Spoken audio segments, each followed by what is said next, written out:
¿Qué pasa cuando el hombre más poderoso de México pierde a su esposa de forma misteriosa? Hola, gente. ¿Ya se imaginaron despertar un día y descubrir que alguien muy cercano murió, pero nada tiene sentido? Hoy les voy a contar una historia que los va a dejar sin palabras. Es sobre Enrique Peña Nieto, sí, ese expresidente de México que siempre aparece en la TV. Pero olviden la política por un momento. Estamos aquí por Mónica Pretelini. Ella era joven, saludable, y esposa del hombre que comandaría México. Hasta que un día, simplemente murió. La versión oficial: causas naturales. Pero las personas que conocían a Mónica no se creyeron eso ni por un segundo. ¿Por qué? Porque tenía apenas 44 años. Porque estaba bien la noche anterior. Porque muchas cosas no cuadraban. ¿Y saben qué es lo más extraño? Mientras más trataron de silenciar esta historia, más salió a la luz. Mientras más dijeron fue natural, más gente empezó a hacer preguntas.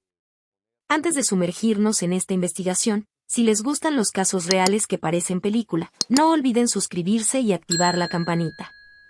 Trust me, no van a querer perderse lo que viene. Entonces, ¿están listos para descubrir la verdad sobre Mónica Pretelini?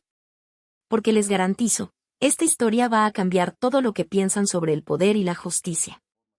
El 20 de julio de 1966, en la pequeña ciudad de Atlacomulco, Estado de México, nació un niño que décadas después se convertiría en una de las figuras más polémicas de la política mexicana moderna. Enrique Peña Nieto llegó al mundo como el hijo mayor de Gilberto Enrique Peña del Mazo, un ingeniero eléctrico dedicado y trabajador, y María del Perpetuo Socorro Nieto Sánchez, una profesora comprometida con la educación de su comunidad. Atlacomulco no era una ciudad cualquiera en el panorama político mexicano. Durante décadas, esta localidad había sido conocida como la cuna de importantes políticos del Partido Revolucionario Institucional, el PRI. Era un lugar donde las conexiones familiares y las redes políticas se tejían desde temprana edad, creando un ambiente donde la política no era solo una carrera, sino una tradición familiar. El joven Enrique creció en un hogar de clase media estable, donde los valores del trabajo duro y la educación eran fundamentales. Su padre, como ingeniero, le inculcó la importancia de la precisión y la planificación, mientras que su madre, desde su experiencia como educadora, le enseñó la importancia de la comunicación clara y la paciencia para explicar ideas complejas. Durante su adolescencia, Peña Nieto comenzó a experimentar de primera mano el mundo de la política mexicana. Su tío, Alfredo del Mazo, era una figura prominente en el PRI y se convirtió en una influencia crucial en la formación política del joven.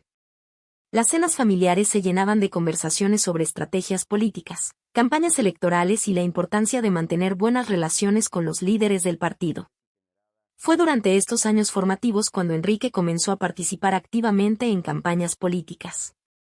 Primero apoyó a su tío Alfredo del Mazo en sus actividades políticas, aprendiendo los aspectos básicos de la organización electoral y la movilización de votantes. Posteriormente, se involucró en las campañas de Jorge Jiménez Cantú, otro político influyente del Estado de México. Estas experiencias tempranas fueron fundamentales para moldear su comprensión de la política como un arte de construcción de coaliciones y manejo de relaciones públicas. El joven Peña Nieto observaba cómo los políticos experimentados navegaban por las complejas redes de poder, cómo construían alianzas y cómo manejaban las crisis cuando surgían. Su educación formal siguió el camino tradicional de muchos políticos mexicanos. Estudió Derecho en la Universidad Panamericana, una institución privada reconocida por formar a profesionales destinados a ocupar posiciones de liderazgo en el sector público y privado. Sin embargo, fue durante estos años universitarios cuando se sembrarían las semillas de lo que décadas después se convertiría en uno de los escándalos académicos más significativos de su carrera. El ambiente universitario de los años 80 en México era particularmente intenso. El país atravesaba una profunda crisis económica, y los estudiantes de Derecho debatían constantemente sobre el futuro del sistema político mexicano. Peña Nieto, influenciado por su experiencia familiar en la política, comenzó a visualizar su propio camino hacia el servicio público. Mientras completaba sus estudios, mantenía sus conexiones con el mundo político a través de su participación en eventos del PRI y su continuo apoyo a las campañas de figuras políticas locales. Estas actividades le permitieron construir una red de contactos que resultaría crucial en su carrera política posterior. Los años de formación de Peña Nieto estaban llegando a su fin, pero las bases de su futuro político ya estaban firmemente establecidas. Su ingreso formal al PRI en 1984 marcaría el comienzo de una carrera que lo llevaría desde los pasillos del poder local hasta los más altos niveles del gobierno mexicano. Aunque no sin controversias que lo acompañarían durante toda su trayectoria política. El año 1984 marcó oficialmente el inicio de la carrera política de Enrique Peña Nieto cuando formalizó su ingreso al Partido Revolucionario Institucional. A los 18 años, el joven abogado comenzó a recorrer un camino que había estado observando desde la adolescencia, pero ahora como protagonista directo de la compleja maquinaria política mexicana. Sus primeros pasos en el servicio público fueron modestos pero estratégicos. Peña Nieto comenzó ocupando cargos administrativos en el gobierno del Estado de México, donde pudo aplicar los conocimientos adquiridos durante sus años de formación universitaria y las lecciones aprendidas de sus mentores políticos. Durante estos años iniciales, desarrolló una reputación como un funcionario eficiente y leal al partido, características que no pasaron desapercibidas para los líderes del PRI. Su ascenso fue gradual pero constante. Ocupó diversos puestos en la administración estatal, desde coordinador de delegaciones hasta secretario administrativo. Cada posición le permitía ampliar su red de contactos y profundizar su comprensión de los mecanismos del poder político mexicano. Era conocido por su habilidad para mantener buenas relaciones con superiores y subordinados, una característica que se convertiría en su sello distintivo a lo largo de su carrera. El momento decisivo llegó en 2005, cuando Peña Nieto fue elegido gobernador del Estado de México, el estado más poblado del país con más de 15 millones de habitantes. Esta posición no solo representaba un enorme desafío administrativo, sino también una oportunidad única para demostrar su capacidad de liderazgo en gran escala. Consciente de que su desempeño como gobernador sería crucial para sus ambiciones políticas futuras, Peña Nieto lanzó una ambiciosa iniciativa que llamó los 608 compromisos. Esta propuesta abarcaba prácticamente todos los aspectos del desarrollo estatal, desde la construcción de infraestructura hasta mejoras en educación, salud y seguridad pública. Los primeros años de su gobierno estuvieron marcados por una intensa actividad en el sector de infraestructura. Se construyeron nuevas carreteras, se modernizaron hospitales y se edificaron centros educativos. La imagen de Peña Nieto cortando listones inaugurales se volvió común en los medios de comunicación estatales. Sus asesores de imagen trabajaban meticulosamente para proyectar la figura de un gobernador dinámico y comprometido con el progreso. Sin embargo, la realidad comenzó a mostrar fisuras significativas. Muchos de los 608 compromisos se ejecutaron de manera parcial o con deficiencias importantes. Los ciudadanos comenzaron a notar que, aunque las obras se inauguraban con gran pompa, frecuentemente presentaban problemas de calidad o no cumplían completamente con las especificaciones prometidas. Las críticas más severas surgieron cuando se hizo evidente que el modelo de gobernanza de Peña Nieto priorizaba la imagen pública sobre la eficiencia administrativa. Los opositores señalaban que muchos proyectos parecían diseñados más para generar cobertura mediática favorable que para resolver problemas reales de la población. La situación se complicó aún más cuando los índices de violencia en el Estado de México comenzaron a incrementarse durante su administración. Los críticos argumentaban que el gobernador había concentrado demasiados recursos en obras de infraestructura visible, descuidando aspectos fundamentales como la seguridad pública y la prevención del delito. Los medios de comunicación nacionales comenzaron a cuestionar la efectividad real de su gestión. Reportajes investigativos revelaron discrepancias entre las cifras oficiales y la realidad de muchos proyectos. El 1 de julio de 2012 se convirtió en la fecha más importante en la vida política de Enrique Peña Nieto. Después de meses de intensa campaña electoral, los mexicanos acudieron a las urnas para elegir a su próximo presidente. Y el candidato del PRI logró una victoria que muchos consideraban improbable apenas unos años antes. Con aproximadamente 38% de los votos, Peña Nieto derrotó a sus principales contendientes. Andrés Manuel López Obrador del Partido de la Revolución Democrática y Josefina Vázquez Mota del Partido Acción Nacional. Su triunfo marcó el regreso del PRI al poder presidencial después de 12 años de gobiernos panistas, un hecho que generó expectativas y preocupaciones a partes iguales entre la población mexicana. La campaña electoral había sido particularmente intensa y polarizada.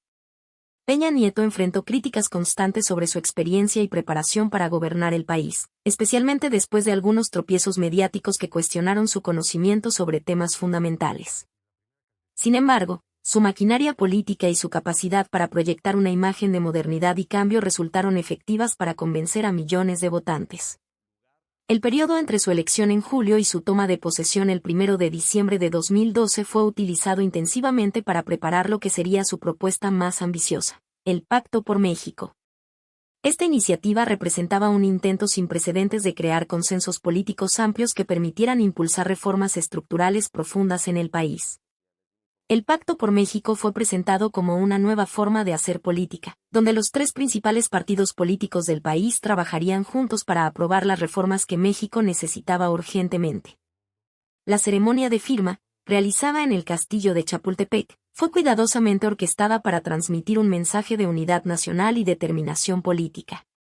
La reforma energética se convirtió en el corazón de su agenda política. Durante décadas, Petróleos Mexicanos había sido considerada una empresa intocable, símbolo de la soberanía nacional y fuente principal de ingresos para el gobierno federal. Peña Nieto propuso abrir el sector energético a la participación privada, argumentando que esta medida era necesaria para modernizar la industria petrolera y aumentar la producción de hidrocarburos. La propuesta generó debates intensos en todo el país. Los defensores argumentaban que México necesitaba tecnología y capital extranjero para explotar eficientemente sus recursos energéticos, especialmente en aguas profundas y yacimientos no convencionales. Los opositores denunciaban que se trataba de una privatización encubierta de uno de los patrimonios más importantes de la nación. Paralelamente, el gobierno impulsó una ambiciosa reforma educativa que pretendía transformar el sistema educativo nacional. Esta iniciativa incluía la evaluación obligatoria de maestros, cambios en los procesos de contratación y la creación de un nuevo sistema de carrera docente. La reforma enfrentó la resistencia férrea del Magisterio Nacional, que organizó protestas masivas y paros laborales.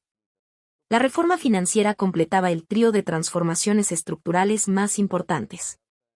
Su objetivo era ampliar el acceso al crédito y fortalecer el sistema bancario mexicano, especialmente para pequeñas y medianas empresas que tradicionalmente habían tenido dificultades para acceder a financiamiento. Sin embargo, el contexto internacional comenzó a complicar la implementación de estas reformas. La caída global de los precios del petróleo, que había comenzado a mediados de 2014, afectó severamente las finanzas públicas mexicanas. Los ingresos petroleros, que representaban una porción significativa del presupuesto federal, comenzaron a disminuir drásticamente. Esta situación económica adversa se combinó con crecientes bloqueos políticos internos. La oposición comenzó a cuestionar no solo el contenido de las reformas, sino también los métodos utilizados para aprobarlas. Las críticas se intensificaron cuando se hizo evidente que muchas de las promesas de crecimiento económico asociadas con las reformas no se estaban materializando en los tiempos esperados. Los primeros años de la presidencia de Peña Nieto, que habían comenzado con gran optimismo y expectativas de transformación, comenzaron a enfrentar desafíos que pondrían a prueba no solo sus políticas, sino también su capacidad de liderazgo en momentos de crisis. El año 2014 marcó un punto de inflexión dramático en la presidencia de Enrique Peña Nieto. Lo que había comenzado como una administración prometedora, enfocada en reformas estructurales y modernización del país, se vio sacudido por una serie de crisis que cambiarían para siempre la percepción pública sobre su gobierno. La noche del 26 de septiembre de 2014, en la ciudad de Iguala, Guerrero, ocurrió un evento que conmocionaría no solo a México, sino al mundo entero. 43 estudiantes de la Escuela Normal Rural de Ayotzinapa desaparecieron después de ser atacados por policías municipales. Lo que inicialmente se presentó como un caso de violencia local pronto se reveló como una tragedia que exponía la profunda corrupción y complicidad entre autoridades gubernamentales y grupos del crimen organizado. La respuesta inicial del gobierno federal fue percibida como lenta e inadecuada. Peña Nieto tardó días en hacer declaraciones públicas sobre el caso, y cuando finalmente lo hizo, sus palabras fueron consideradas insuficientes por las familias de las víctimas y la sociedad civil. La famosa frase "ya me cansé" del entonces procurador Jesús Murillo Caram se convirtió en símbolo de la insensibilidad gubernamental ante el dolor de las familias. Las investigaciones oficiales presentaron lo que llamaron la verdad histórica. Los estudiantes habían sido entregados por policías municipales al grupo criminal Guerreros Unidos, quienes los habrían asesinado e incinerado en un basurero. Sin embargo, esta versión fue cuestionada por expertos internacionales y organizaciones de derechos humanos, generando protestas masivas en todo el país y atención mediática internacional negativa. El caso Ayotzinapa se convirtió en un símbolo de la crisis de derechos humanos en México y de la incapacidad del gobierno para garantizar la seguridad de sus ciudadanos. Las manifestaciones se extendieron por todo el país, con consignas como "Fue el Estado y vivos se los llevaron, vivos los queremos", que responsabilizaban directamente al gobierno federal por la tragedia. Mientras el país aún se recuperaba del impacto de Ayotzinapa, otro escándalo sacudió la credibilidad del gobierno. En julio de 2015, Joaquín El Chapo Guzmán, líder del cártel de Sinaloa y uno de los criminales más buscados del mundo, escapó del penal de máxima seguridad del Altiplano a través de un sofisticado túnel de 1.5 kilómetros de longitud. La fuga de El Chapo fue particularmente embarazosa para Peña Nieto, quien había rechazado públicamente la solicitud de extradición de Estados Unidos, argumentando que el sistema penitenciario mexicano era completamente seguro. El escape expuso no solo fallas graves en el sistema de seguridad, sino también sospechas de corrupción y complicidad al más alto nivel del gobierno. Las teorías sobre posibles sobornos y la participación de funcionarios gubernamentales en la fuga comenzaron a circular ampliamente. La investigación reveló que el túnel había requerido meses de construcción y conocimiento detallado de los planos de la prisión, sugiriendo la participación de personal interno. El episodio dañó severamente la imagen internacional de México y la credibilidad del presidente. Paralelamente, emergió uno de los escándalos más personales y dañinos para la figura presidencial, el caso de la Casa Blanca.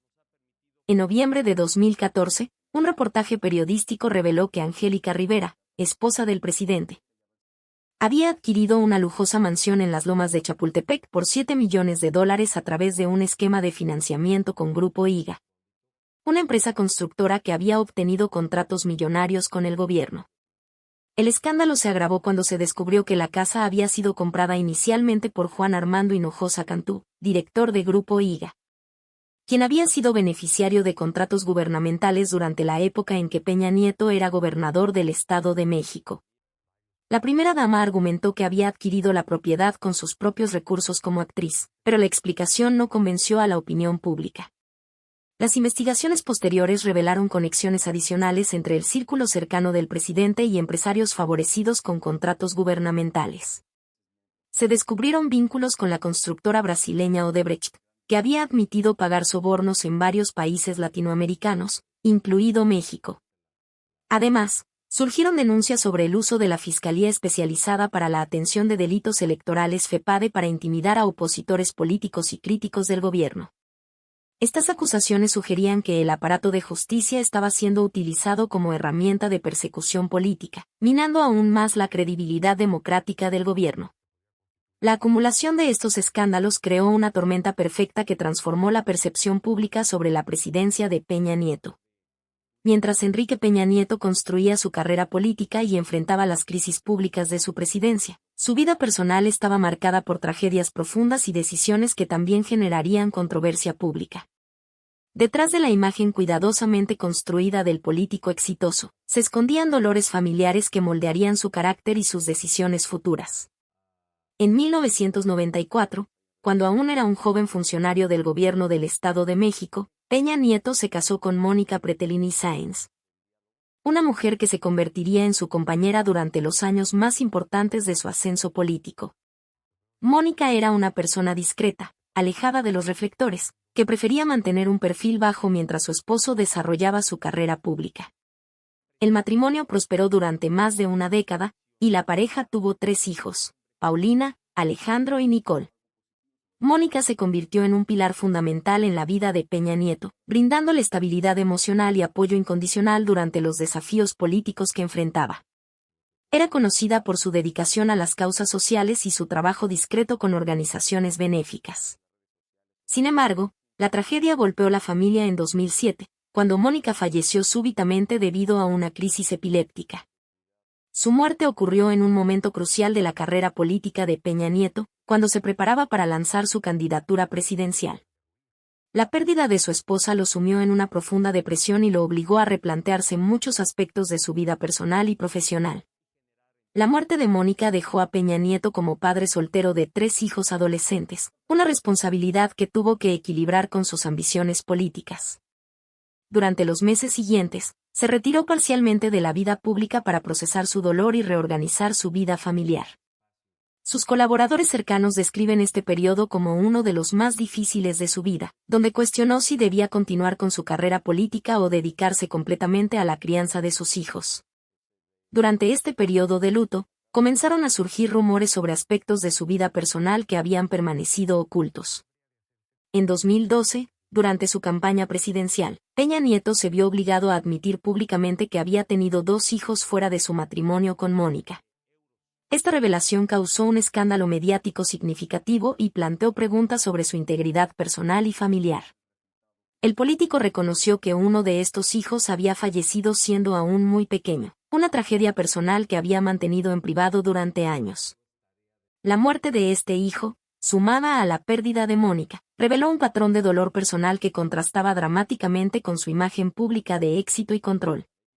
Estas revelaciones generaron debates intensos sobre la vida privada de los políticos y hasta qué punto sus decisiones personales debían influir en su carrera pública. Los críticos argumentaban que la infidelidad y los hijos fuera del matrimonio reflejaban problemas de carácter que podían afectar su desempeño como presidente. Los defensores sostenían que su vida personal no debería ser juzgada públicamente.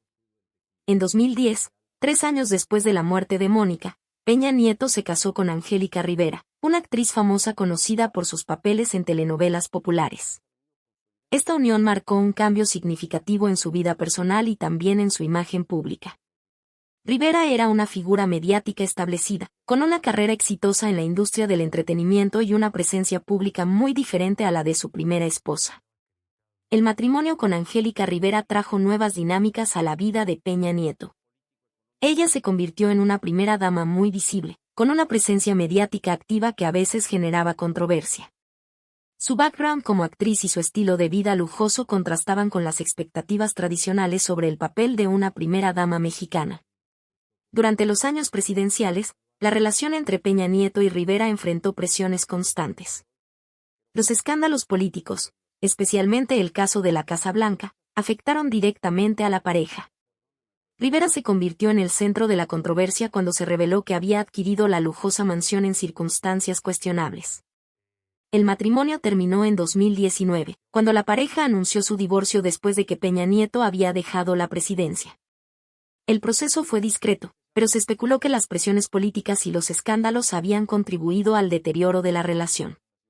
Posteriormente, Peña Nieto comenzó una relación con Tania Ruiz, una modelo significativamente más joven. Esta relación duró hasta enero de 2023, cuando decidieron separarse. La conexión con Ruiz mantuvo a Peña Nieto en las páginas de entretenimiento de los medios, aunque ya no ocupaba cargos públicos.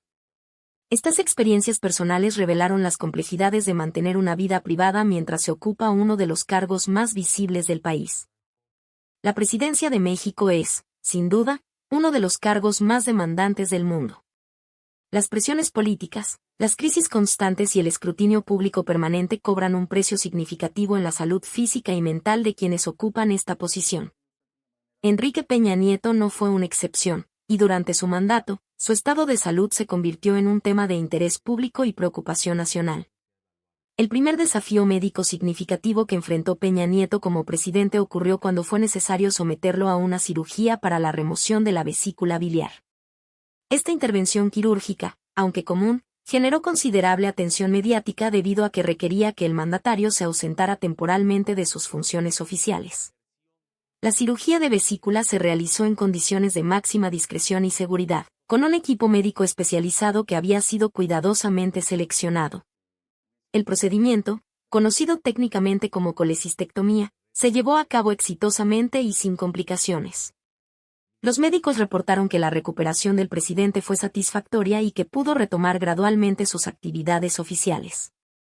Durante el periodo de convalecencia, el país siguió de cerca cada boletín médico oficial.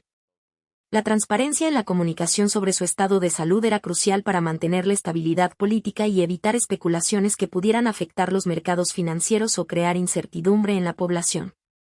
El segundo evento médico importante ocurrió en julio de 2013, cuando Peña Nieto fue sometido a una cirugía para remover un nódulo de la tiroides. Esta intervención generó inicialmente preocupación pública, ya que cualquier problema relacionado con la tiroides podría tener implicaciones más serias para la salud a largo plazo. La operación para extraer el nódulo tiroideo se realizó con éxito total. Los análisis posteriores confirmaron que el nódulo era benigno, eliminando cualquier preocupación sobre posibles complicaciones oncológicas. La recuperación fue notablemente rápida, y el presidente pudo retomar sus actividades normales en un tiempo menor al inicialmente estimado por los médicos. Estos procedimientos médicos demostraron tanto la vulnerabilidad humana del mandatario como su resistencia física.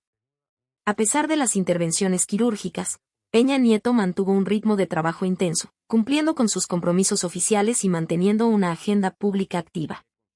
Los registros médicos públicos no revelaron evidencia de enfermedades crónicas graves durante su presidencia.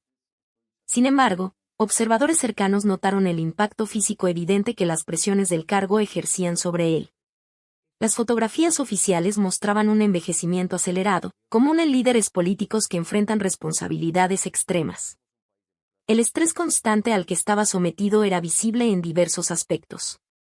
Las crisis políticas, desde el caso Ayotzinapa hasta los escándalos de corrupción, crearon un ambiente de presión permanente que inevitablemente afectaba su bienestar físico. Los cambios en su apariencia física durante los 6 años de mandato fueron evidentes para quienes seguían su carrera política. Sus colaboradores más cercanos reportaron que el presidente mantenía horarios extenuantes, con jornadas laborales que frecuentemente se extendían hasta altas horas de la madrugada. Las reuniones de crisis, las conferencias internacionales y los eventos oficiales constantes requerían una resistencia física considerable. A pesar de estos desafíos, Peña Nieto logró mantener un nivel de energía público que le permitió cumplir con sus responsabilidades presidenciales. Su capacidad para recuperarse rápidamente de las intervenciones quirúrgicas y continuar con sus funciones fue vista como una muestra de su resistencia física. Los médicos presidenciales implementaron rutinas de cuidado preventivo para monitorear constantemente su estado de salud. Estas medidas incluían chequeos regulares, análisis de laboratorio frecuentes y seguimiento especializado de cualquier síntoma que pudiera indicar problemas de salud más serios. La atención médica que recibía era de la más alta calidad, con acceso a especialistas reconocidos y tecnología médica avanzada. Esta ventaja le permitió detectar y tratar problemas de salud antes de que se convirtieran en complicaciones serias. Durante los momentos más intensos de su presidencia, especialmente durante las crisis políticas más severas, el desgaste físico se hizo más evidente. Sin embargo, logró mantener la compostura pública necesaria para ejercer el liderazgo nacional, demostrando una resistencia notable ante las presiones extremas del poder político. El cuidado de su salud se convirtió en una prioridad no solo personal sino también de seguridad nacional, ya que cualquier problema médico serio podría haber tenido implicaciones significativas para la estabilidad del país. El final del mandato presidencial de Enrique Peña Nieto en diciembre de 2018 no trajo el retiro digno que muchos expresidentes mexicanos habían disfrutado en el pasado. En lugar de convertirse en un estadista respetado, se encontró sumido en un aislamiento profundo que revelaría las dimensiones más humanas y vulnerables de su personalidad. La transición del poder supremo a la vida civil común representa uno de los desafíos psicológicos más complejos que puede enfrentar cualquier líder político. Para Peña Nieto, este proceso fue particularmente traumático debido a la confluencia de múltiples crisis personales y legales que lo rodeaban simultáneamente. El divorcio de Angélica Rivera en 2019 marcó el inicio de un periodo de profunda soledad personal. Después de años de matrimonio en el escrutinio público más intenso, la separación no solo significó el fin de una relación sentimental, sino también la pérdida de una compañera que había compartido las presiones únicas de la vida presidencial. Rivera había sido tanto apoyo emocional como blanco de críticas públicas, y su partida dejó un vacío significativo en la vida del expresidente. Las investigaciones criminales que se intensificaron después de su salida del poder crearon una atmósfera de incertidumbre legal constante. Los casos relacionados con corrupción, el manejo de recursos públicos y los vínculos con empresarios favorecidos se convirtieron en una espada de Damocles que pendía sobre su futuro. Esta situación generó no solo preocupaciones legales, sino también un estrés psicológico continuo que afectaba su bienestar emocional. La percepción pública negativa se había consolidado de tal manera que resultaba prácticamente imposible para Peña Nieto aparecer en espacios públicos sin enfrentar manifestaciones de rechazo. Los 6 años de escándalos habían construido una imagen tan deteriorada que incluso actividades cotidianas como cenar en restaurantes o asistir a eventos sociales se volvieron complicadas. Este aislamiento social forzado contrastaba dramáticamente con los años de poder, cuando estaba constantemente rodeado de colaboradores, asistentes y personas que buscaban su favor. La soledad del poder se había transformado en la soledad del ostracismo, creando un vacío emocional que resultaba difícil de procesar para alguien acostumbrado a la atención constante. Los sufrimientos privados que había experimentado a lo largo de su vida adquirieron una dimensión más profunda en este contexto de aislamiento. La muerte temprana de Mónica Pretelini en 2007 había sido un trauma que nunca había procesado completamente. Especialmente porque había ocurrido en un momento crucial de su carrera política que no le permitió el duelo adecuado. Los escándalos familiares, particularmente aquellos relacionados con la Casa Blanca y las investigaciones sobre su patrimonio, habían expuesto aspectos íntimos de su vida que tradicionalmente permanecían privados. Esta exposición constante había creado una sensación de vulnerabilidad permanente que se intensificó cuando ya no contaba con el aparato de protección presidencial. La presión mediática implacable que había enfrentado durante su presidencia continuó después de su salida del poder, pero ahora sin los recursos institucionales para manejarla. Los medios de comunicación seguían cada uno de sus movimientos, analizando cada declaración y especulando sobre su futuro político y legal.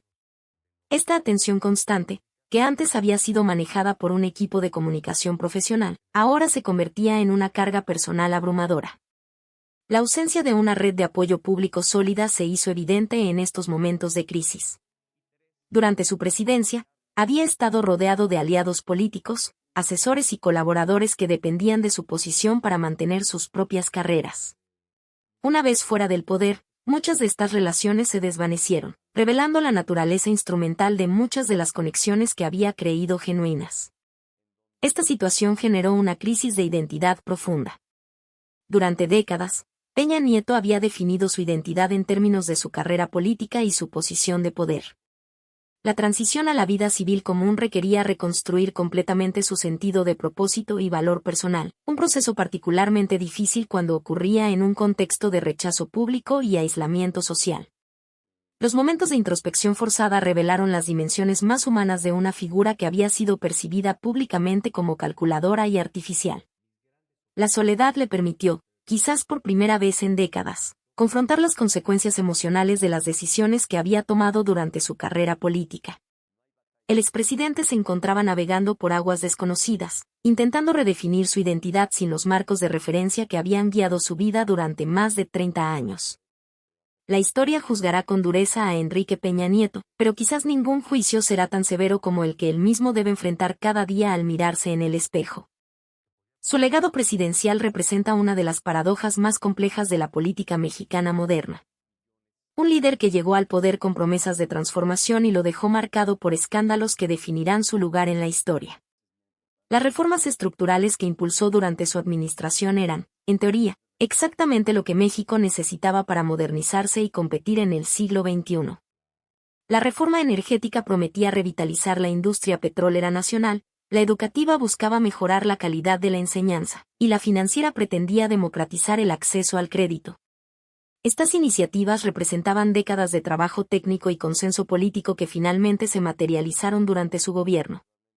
Sin embargo, este legado reformista quedó irremediablemente manchado por los abusos de poder que caracterizaron su administración. La corrupción se convirtió en una constante que permeó todos los niveles de su gobierno, desde contratos millonarios otorgados a empresarios cercanos hasta el uso de recursos públicos para beneficio personal.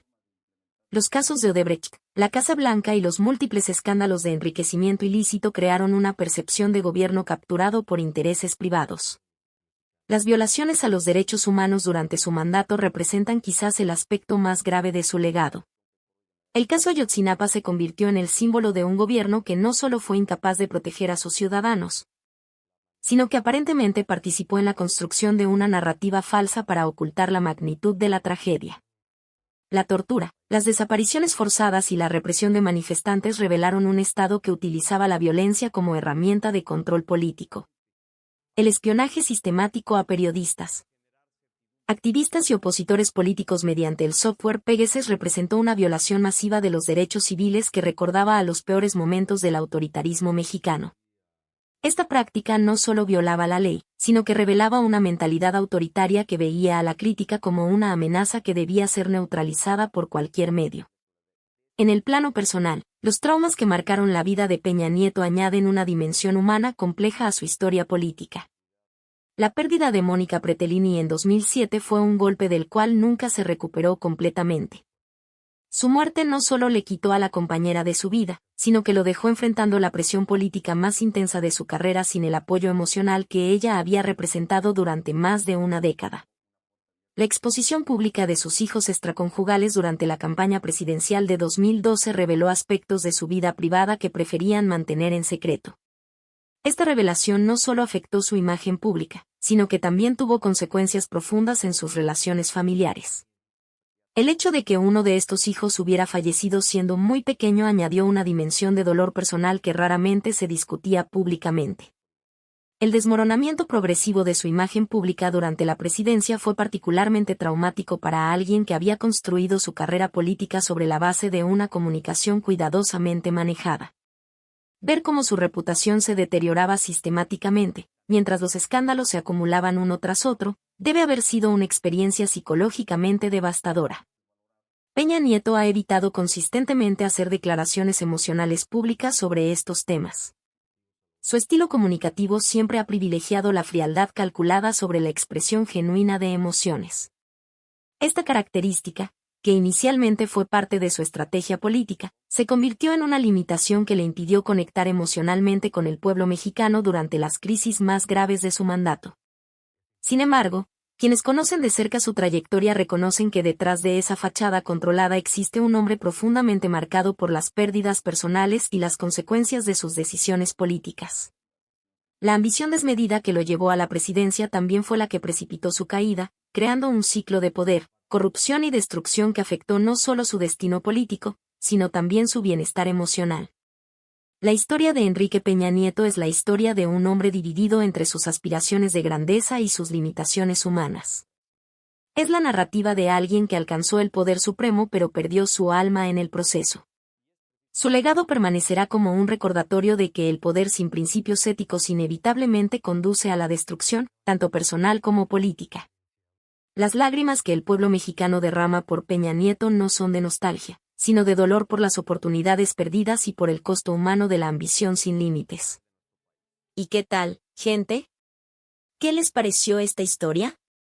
Les confieso que cuando empecé a investigar sobre Mónica Pretelini, nunca imaginé que encontraría tantas inconsistencias. ¿Será que ustedes creen en la versión oficial? O, así como yo, se quedaron con esa sensación de que algo no cuadra. Miren, casos como este me hacen darme cuenta de algo. A veces la verdad está justo frente a nosotros, pero algunas personas tienen poder suficiente para tratar de ocultarla. El problema es que la verdad siempre encuentra una forma de aparecer. Ahora quiero saber la opinión de ustedes. Déjenme ahí en los comentarios qué les pareció este caso. ¿Creen que Mónica realmente murió por causas naturales? ¿O hay algo más detrás de esta historia? Si les gustó este video y quieren más investigaciones como esta, no olviden dar ese like y suscribirse al canal. En serio, eso me ayuda mucho a seguir trayendo casos reales que nos vuelan la cabeza. Y activen la campanita de notificaciones porque cada semana traigo historias que los van a dejar pensando por días. Casos que muestran que la realidad es mucho más extraña que cualquier ficción.